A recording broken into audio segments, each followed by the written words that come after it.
This is the Roots and All podcast, and I'm your host, Sarah Wilson. Join me as I talk about all aspects of gardening with some of the top horticulturists from around the world. Hello and welcome to Roots and All. This episode, my guest is Catherine Hetherington. Catherine is a garden designer and consultant, and she's the author of several books about landscape. Along with Alex Johnson, Catherine is the co-founder of Design Wild Associates, a design practice that encourages wildlife into even the smallest of urban spaces. And Catherine and Alex have co-authored the recently released book, Habitat Creation in Garden Design. We talk about the book and Catherine's work, and my first question to Catherine was to ask about her route into garden design and horticulture. I originally did a maths degree, believe it or not, and I've had various careers, but probably 20 or 25 years ago, I moved into garden design. So I took a course at Capel Manor and Middlesex University in garden design and became a garden designer. Just me, not a big company or anything. I have worked abroad. I've worked all around Britain, but I'm obviously based in London. So the focus of my work was in London. And I became more and more interested in attracting wildlife into the garden and things like that. So that, that's how the trajectory of how my career progressed, really. I met Alex Johnson, who I wrote the book with probably 20 years ago. And she was a colleague and became a friend. So we've known each other for a long time. So you mentioned the book, which is about habitat creation. One of the things that struck me as I started to read the book is that in the preface, you state that gardens are, and I'm quoting here, are not places in which to protect or reintroduce endangered species. And I thought, well, that's interesting. Yes, I see that because endangered species are, I suppose, more suited to niche habitats. But then I did think, if it's just for generalist species, which seem quite capable of looking after themselves a lot of the time anyway, then is wildlife gardening just a kind of a human conceit, really, that doesn't make a lot of difference in the larger scheme of things?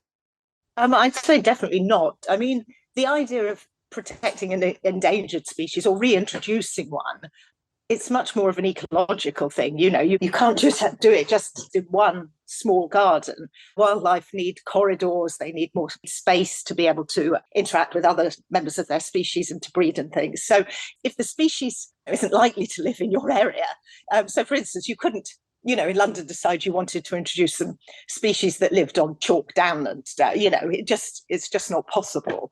And I think the idea that wildlife can look after itself is absolutely not true. I mean, we're destroying habitats the whole time. We're breaking up the corridors that are really important for wildlife to continue. So, every time somebody paves over the whole of their back garden, say, because I'm talking about gardens, obviously I could talk about, a whole range of other things, agriculture and everything. But if somebody paves over their back garden or gets permission to build a block of flats on the back garden, you've destroyed a corridor that would be something that was contributing to, to wildlife being able to survive there, basically. So it's not like a garden is a little island that is just self-contained. We do need to think of them as connecting up with other gardens and with other parks in cities and things like that to have the best effect and to support the widest diversity of wildlife. That's interesting as well, because actually you document the survey process in your book as well. And it is different to a standard survey. And I think part of it is to actually look at what's around your garden and try and make your garden fit into that wider environment. Yeah. And also, how does your survey process differ from the sort of standard one? I think you're very right. I mean, one of the things we talk about in the book is the idea of the as found. So, just in terms of sustainability as well as wildlife, looking at what's in the garden as part of that surveying and site analysis process is key, because you look at what's in the garden, what you could save, what's thriving in the garden. It gives you a good idea of how to then design some of your planting, but also looking at what's outside and seeing if you can create links that, as I said, can then contribute to these corridors for wildlife. But also, just as a designer, looking at what is happening in the garden and around the garden, will give you clues as to make sure you choose the right plants. I mean, we've all heard of right plant, right place. So it will give you indications. It doesn't mean that you have to slavishly follow that, but it gives you ideas and indications of how you can best design a garden that's going to work for everybody, wildlife and humans. If you were taking elements of the natural world around you, and as you said, using that as a jumping off point, does it imply that gardens need to be fairly informal and naturalistic if they are to be habitat gardens? No, I think it's good to have a little bit of a mess in a garden for habitats because, say, a log pile or a pile of leaves is a little mini habitat of its own. So you're increasing the biodiversity by including those. But the whole thing we're trying to say in the book is that a wildlife garden doesn't need to be messy. It doesn't even need to be sort of organic in shape. I mean, we've got photos in the book of quite a contemporary looking rectilinear pond and a dragonfly laying eggs on the wood surrounding it. Wildlife doesn't really mind whether it's formal or informal. What they do need, though, for instance, with a pond, is ways to get in and out of it. So really sterile garden that's maybe totally minimal with very few plants and that doesn't consider the way mini habitats in the garden join up will not be good for wildlife. But a garden that's very contemporary looking, rectilinear maybe, or diagonal design and things like that can be just as good for wildlife if it considers the plants, the different layers of plants and the diversity of the plants that the designer puts in there.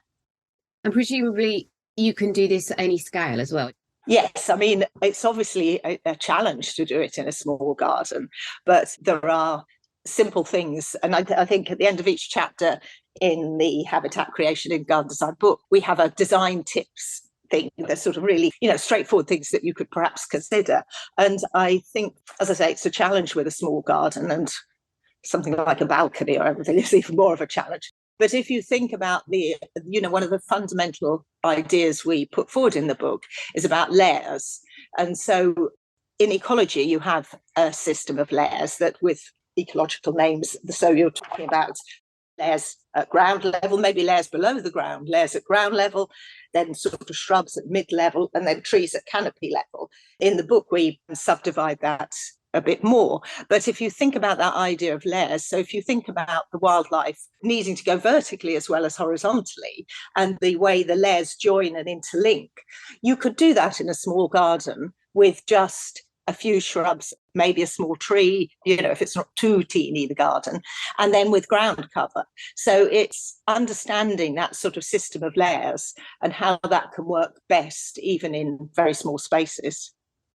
Another thing that interested me in the book, because I've been following the work of John Little for a couple of years, and he quite often extols the virtues of leaving a patch of soil bare or, a kind of rubble pile, because that's a habitat. And in the book, you state that the gardens that are the most densely planted are best for wildlife. Is there evidence for that? Is that a definite rule? I think, yes. I mean, diversity of planting and dense planting is going to provide a greater diversity of habitats, which means there'll be a greater biodiversity, diversity of invertebrates and birds and things. But, I mean, we do mention in the book about the fact that certain creatures they call it an open mosaic habitat, where you've maybe just got rubble and bits of kind of scrawny vegetation growing. And so things like spiders and maybe lizards and things will like that as well. So if you've got space, you can introduce that habitat as well. But the sort of gardens that have the idea of the layers and the masses, we talk about mass and void. So if you think about when you're a designer, the voids in the garden, the spaces are probably where the humans are going to be, aren't they? We're walking through, or we're sitting on the patio, or we're playing on the lawn. So those are the voids. The masses are the places where the wildlife is going to be. And they will be basically the vegetation, the planting, the trees, pergolas, they've got climbers up them. All those sort of things contribute to masses in the garden. The more diverse the masses, the more biodiversity you'll get. But that doesn't mean you don't have the open spaces, because to create a well-designed garden, you've got that balance between the mass and the void, because we're very much in the book saying these have got to work for humans as well. Yeah, and another thing that you mentioned is like the transitional spaces, which is real hotspots for wildlife activity. Do you know why that is the case? I'm not sure whether I could sort of say exactly why that works. I think in the book we said they're very important. And I think we talk a bit about ponds, don't we, where the edges of ponds are really important. So you can think about the water, you can think about what's beyond that. But a lot of aquatic wildlife has a in the pond stage and an out of the pond stage. And some of them are going in and out all the time, like frogs. But other things like dragonflies, have larvae in the water, then they'll come out and transition into dragonflies on the plants on the edges and things. So the edges are very important as hiding places, as shelter for a lot of the wildlife that uses the pond. And then you'll have edges maybe between a path, which is the void for the human, and the planting or the lawn and things. So that sort of transition, it's just important.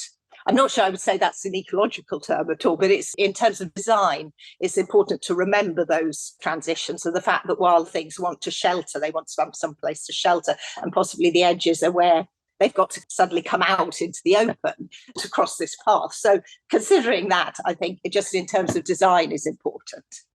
The other thing that I was thinking whilst thinking about habitat creation is it sensible to design for everything in mind in terms of not just human species, but also wildlife? Or would we be better to focus on perhaps one group of animals or one or two species to really maximise the beneficial potential of our gardens? Yeah, that's a good question. I mean, it's good to know what is possible in your area, and to maybe focus on maximising that. But the thing to always remember is, say you want to encourage blue tits or something, and tits to your garden, blue tits and great tits. We love doing that. We love feeding them. People put up bird boxes, all that sort of thing. But if the garden hasn't got, or the surrounding gardens hasn't got the habitat to produce caterpillars to feed the blue tit chicks, the brood will fail and the nest boxes will be useless. So we could be feeding the blue tits peanuts and sunflower seeds and all of that quite happily and think they're thriving. But if we're not providing the sort of shrubs and hedgerows and vegetation that butterflies and moths will lay their eggs on that will then produce caterpillars, there's no food to feed those chicks, so they'll starve. So it's thinking about, you can't just think of one thing in isolation. You have to think about that food chain. One of the things that I find tricky when talking about habitat creation in gardens, and where I think your book was really good, was that you gave loads of resources. But I wonder how useful it is to speak in generalities when it comes to landscape design for wildlife, because every site is so unique, and even maybe within a garden, maybe every square metre is unique, that it's okay to give broad advice. But I guess the onus is actually on the garden designer or the garden owner to do a lot of research off their own back into their own specific site. How possible is that, given the tools that we've got at our disposal and the knowledge that one person can possess? Well, you can't expect the garden owners all to be experts in ecology and things. And I think it comes back again to just observing and watching what happens and maximising the things that work. And, if a particular plant thrives and works and every year you see the bees coming to it, then that's good and everything. But if you're watching and observing just in general, that can help you make decisions. But I think the thing is, if you provide the right habitats, the sort of diversity of planting, the diversity of masses and layers and heights of vegetation, the wildlife will come. And you might not even know it's there. A lot of the little invertebrates that are hidden around, unless you're very observant and poking around in the leaf litter and things, you probably don't even know they're there. So I think you don't have to be an absolute expert to be able to encourage wildlife into the garden. If you provide the conditions, it will start to come. That's really good advice. And I think sometimes with wildlife gardens, there is that tendency to slip into informality, particularly in planting. And I was really interested by your warp and weft method that gave it like a structure that would stop it slipping into this kind of big frothy mess. Can you just talk a bit about that? Yes. If you think about planting design, try to think about weaving. So you're weaving together plants in 3 dimensions, not just horizontally, but vertically. So that kind of links with what I've been saying before about layers. But if we think about weaving and think about two other words that are associated with weaving, we have the warp, which is the structural threads that run through the weave. And then the weft is the threads that run through the warp. So they weave up and down through the warp. And we use that as a kind of visual concept for how you might design your planting. So you can have your very structural plants, like maybe your trees and your hedges and your shrubs, that are going to be quite static, and they're going to grow, obviously, and get bigger and maybe need clipping and that sort of thing. But they're going to stay in those positions that you've put them. And they will provide the bones to the garden. And they don't need to be evergreen, but they might be. But there'll be some form and structure to them all the year round. So that's providing the bones, the warp of the weaving, the whole weaving thing of your garden. And then the weft is when you're weaving through that, your perennials and your grasses and your smaller plants that might be more ephemeral. They might move around a bit, self-seed. They will usually die down in the winter. And so they're providing the kind of excitement throughout the seasons and things because of the way they change. They're sort of very changing, maybe ephemeral. Colours will change, that sort of thing. And so that sort of visual idea of the warp and the weft, we think works very well when you're thinking about how you might design. I mean, within the warp, you've got the kind of structural and the framing plants that are giving you the bones of the garden. Within the weft, you might have plants interlacing, that's sort of all growing up in a big matrix together, like a meadow, where you've got lots of perennial plants popping up amongst each other. But you could also design them in clusters, in sort of groups or blocks, or you could ripple them through like waves going through the warp and things. So we were trying to be very visual in how you might think about planting design, because it's hard to design with plants, and hopefully this is a kind of visual concept that helps people. It is a very good method and it does seem to work really well. Obviously you've got to get the design right, but in terms of looking after the garden, there has to be good and bad ways, I suppose, of maintaining for wildlife. Have you got any good tips? Yes, try to limit the amount of chemicals that you use as much as possible. You really, should not be using chemicals unless it's absolutely 100% necessary.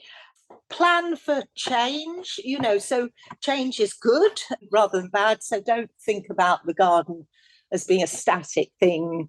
It's going to change. So think about how it's going to change, how it might become more complex as it develops. And think about a light touch approach. So, maybe little and often rather than slash and burn. I mean, we all know in our local park where the maintenance team comes in and it's a kind of horrific slash and burn thing, with some electrical, power tools. Everything's clipped to within an inch of its life and cut down to ground level and things at a certain point. And if you think about that for habitats, the wildlife, suddenly all those layers and all that shelter has gone. But if you think much more with doing a light touch to when you prune and a light touch to when you cut things back and doing it little and often now and then the garden's going to look better for you as well, for the human, the person that owns it, but it's going to be much better for the wildlife because you're not getting these sort of sudden dramatic changes where you just take away all the dead vegetation and things like that. But I think the thing also to remember is I'm not saying at all that management can be easy for a wildlife garden, because that's what some people think, I can just let my garden go wild. That's it. It'll be fine. So it's low maintenance. It isn't. You do need to be keeping an eye all the time, doing this little and often, a light touch approach, because basically you want the plants to thrive. If we want a good diversity of plants, we need them to thrive. So we need to be making sure that they're happy and that, and that one plant isn't completely swamping another plant, which we've all killed off plants in our garden because we haven't noticed that one has just grown so big it's falling over the top of another one and that other one is struggling to survive underneath.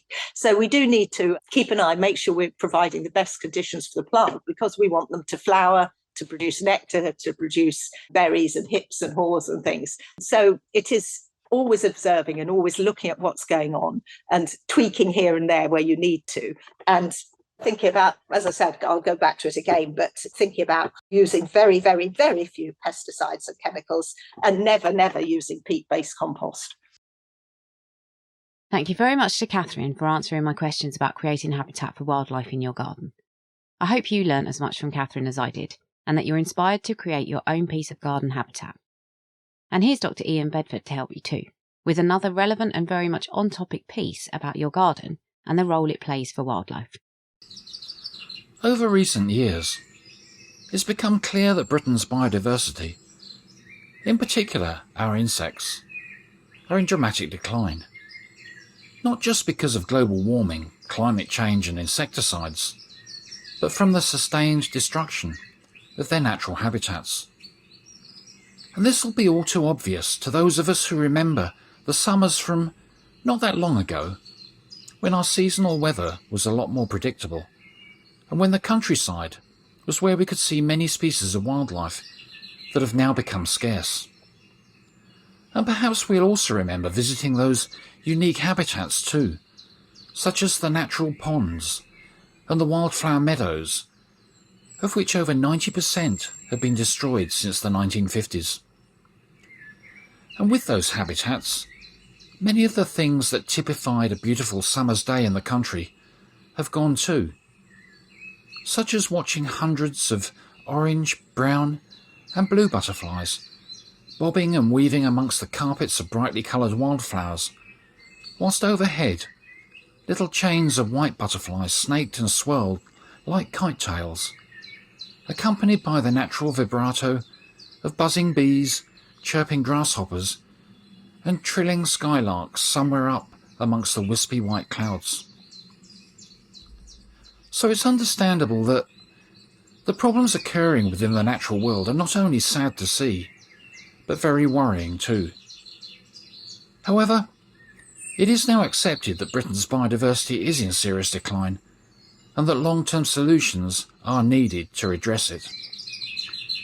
But the good news is that all across the British Isles, a great deal of work is already being done to protect and conserve our native species, and that within the 411 official nature reserves and the many ongoing rewilding projects where natural habitats are protected, a biodiverse ecosystem does start to reform. But despite this encouraging news, there is still one important aspect that has to be addressed, and that's to bridge the gaps between these protected natural habitats so that the species within them can disperse and interbreed and not just remain as geographically isolated populations. And so within Britain's nature recovery plans, there's projects to connect the habitats by creating networks of tree and wildflower corridors, along which wildlife from protected zones can safely migrate to new locations. But this is also where any one of Britain's 23 million home gardens could help too, by becoming a stepping stone that wildlife can safely use on their journeys between the protected habitats, a place that provides easy access to food, shelter, water, and a chemical-free environment where nature's food chains can establish. Simply by having as many plants as feasibly possible, a succession of nectar and pollen-producing flowers throughout the year, and by accepting that the herbivorous creatures that we call the plant pests are the bottom level of the food chain and are the vital food source for many others. You can download or listen to the podcast direct from the website rootsandall.co.uk. Please also check out my Patreon, where you can make a one-off donation or take out a monthly subscription to help support the podcast. Because if you enjoy the show, please help it continue. I also have a GoFundMe where you can make a one-off donation. Even a one-off donation of £1 helps, and I'll be really grateful for your support. So please go to Patreon or GoFundMe and search for Roots and All Podcast.